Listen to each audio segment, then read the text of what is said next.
Hey everybody, this is Ryan Mallory with Swing Trade in the Stock Market. In today's episode, we're going to talk about earnings reports here. What is its impact on the stocks? What can we expect from earnings season that's coming up right around the corner at the end of June? The first half of the year is over, the second quarter is over, so then you'll start seeing about a few weeks later after that, a lot of stocks starting to report earnings. Usually the 1 month after quarter end, the week before and the week after. That's where you get the lion's share of your earnings. That's where you see a lot of your big tech stocks report as well. So today's email is going to come from a guy. He wants to be called Neil.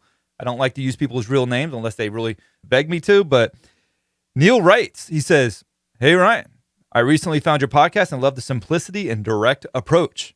My question to you is, can you talk about earnings reports and how it affects the stock?" Well, if you think my show's pretty simple and direct, I love that. That's really what I'm trying to accomplish. But I also say that your question's pretty simple and direct, and I like that as well. So thank you for that. Neil also lets me know that he's a big whiskey drinker himself, and he loves that part of the podcast. I haven't done a lot about the whiskey, but for your sake, today's podcast episode, drinking Bondstone. Let's see if I can get this right. Yeah, Bondstone Cask Strength. This stuff is good. I had a friend bring it over. Man, this stuff really hits. It's like 61.4% alcohol, 122.8 proof.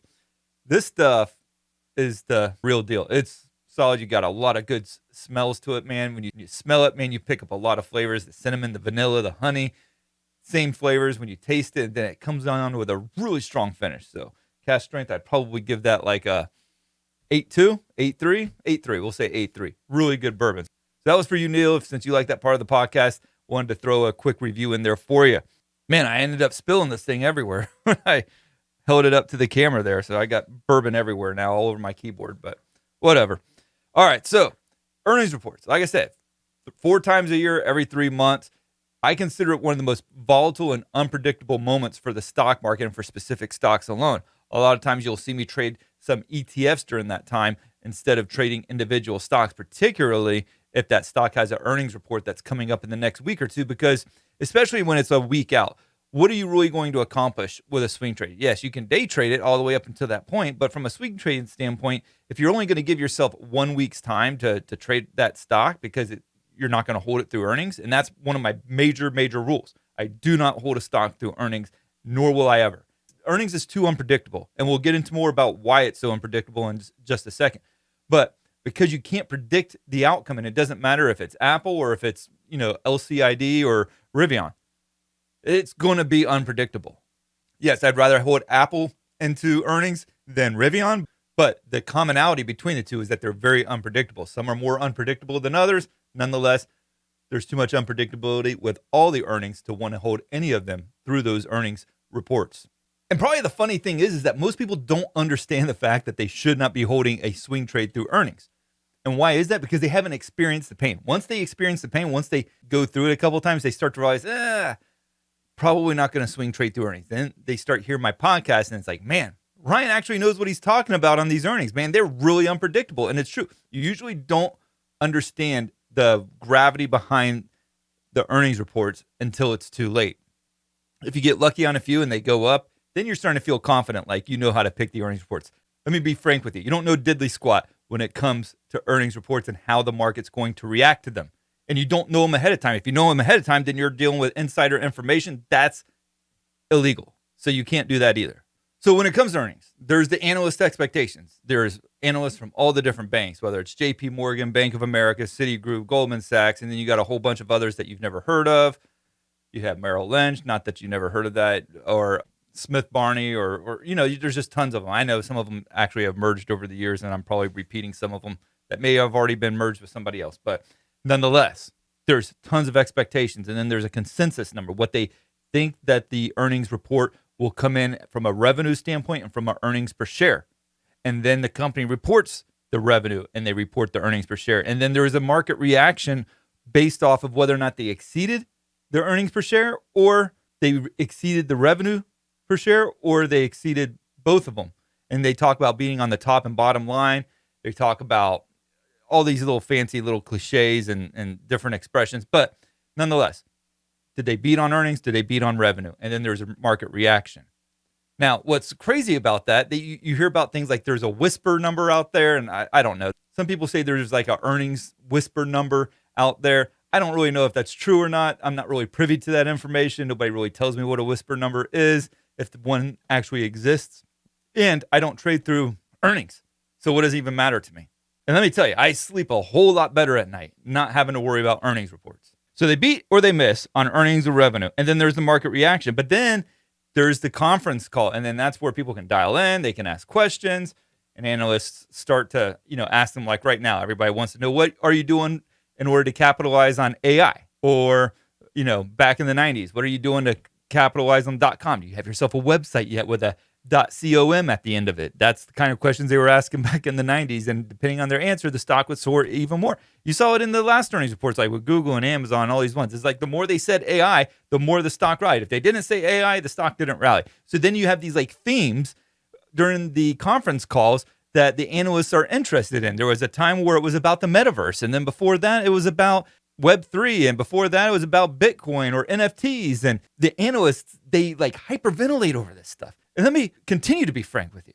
And there probably is some analysts that listen to this podcast.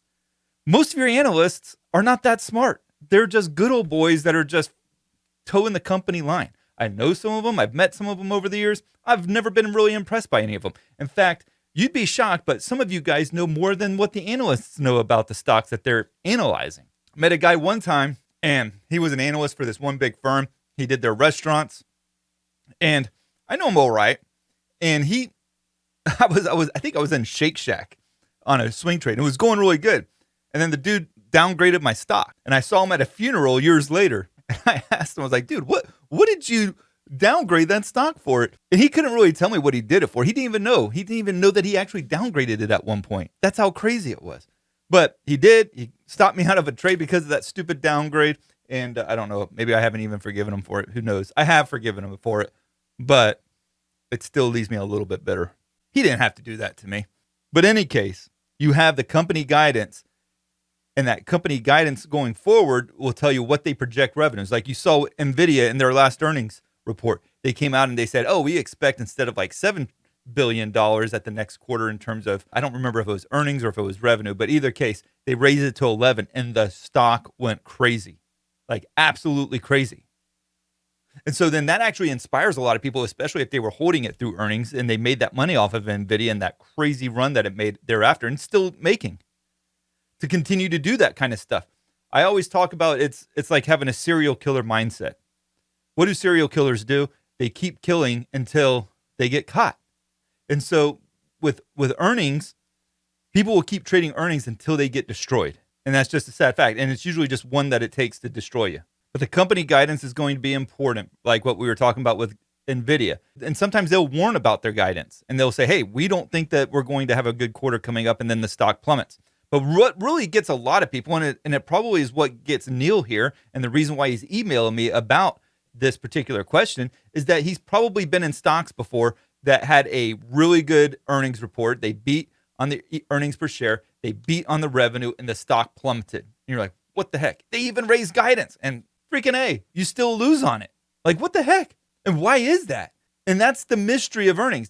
They talk about it's like a whisper number or whatever, like what we were just talking about earlier. But in reality, earnings can be very flaky. It can be that it had a huge run up into earnings. It was priced for perfection, and it blow the analysts out of the water, so they hit the sell button because they already had a ton of profits as it was. That can be the case.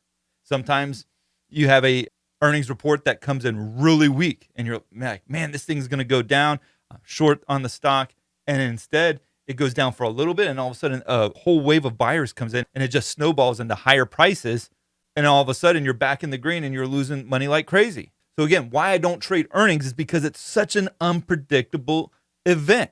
And you can say to yourself, well, I'm just going to trade Meta earnings, or I'm just going to trade Amazon or Apple. But guess what? There's a lot of those that had some horrible earnings reports back in 2022. You take Meta, it's rallied like 150% or so off of the November, October lows of last year.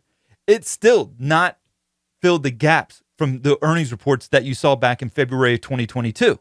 You take Amazon, and it has rallied 60% off of its lows, or give or take a few percent. And it still hasn't recovered the losses from the May 2022 earnings report. It's still trying to make up for those losses. Or take PayPal. The stock right now could double in price and it still wouldn't have recovered from some of the losses that it incurred from its earnings reports that go back to February of last year. The point being is that you make a trade and you hold it through earnings reports as a swing trade.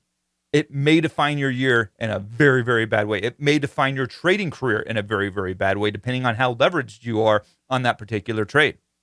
If you're going into it like 50 or 60% of your capital and the stock plummets 40 or 50% from earnings, you're screwed. Now, some people will ask, well, Ryan, how do you do long-term investing when there's earnings reports out there? Well, long-term investing is much different than swing trading. Long-term investing, in order to do long-term investing, you have to hold through earnings reports. Now, one of the things that I do in my own long-term is I wait for incredible values. Like, you're not going to see me buying Google at its current price or Amazon or Apple at all-time highs or Nvidia at all-time highs because I don't think that they're worthy of long-term investments at the current price. But if you give me Apple drops 50% or 40%, I'm probably going to be interested in buying some shares of Apple. But I need to be getting it at a bargain price. And yes, when it comes to long-term investing, I spread myself out quite a bit because I do not want a heavy emphasis on one particular stock to where if there is a really bad earnings report, I'm going to get slaughtered from it. But this is about swing trading the stock market, not long-term investing. Long-term investing, in order for it to be a long-term investment of more than 1 year, you got to hold it through earnings. Swing trading, you don't want to do that because one trade can define everything for you in a very negative way. We talked about how it's taken over a year for Meta to make some of its gains back. But from a long-term perspective, that might just be a little bit of a blip on the radar. But for swing trading, that's the worst possible thing that could happen by not planning for your trades, not planning for the risk, not avoiding the earnings reports, and all of a sudden you're stuck in a trade hoping that you can get back to break even at some point down the road.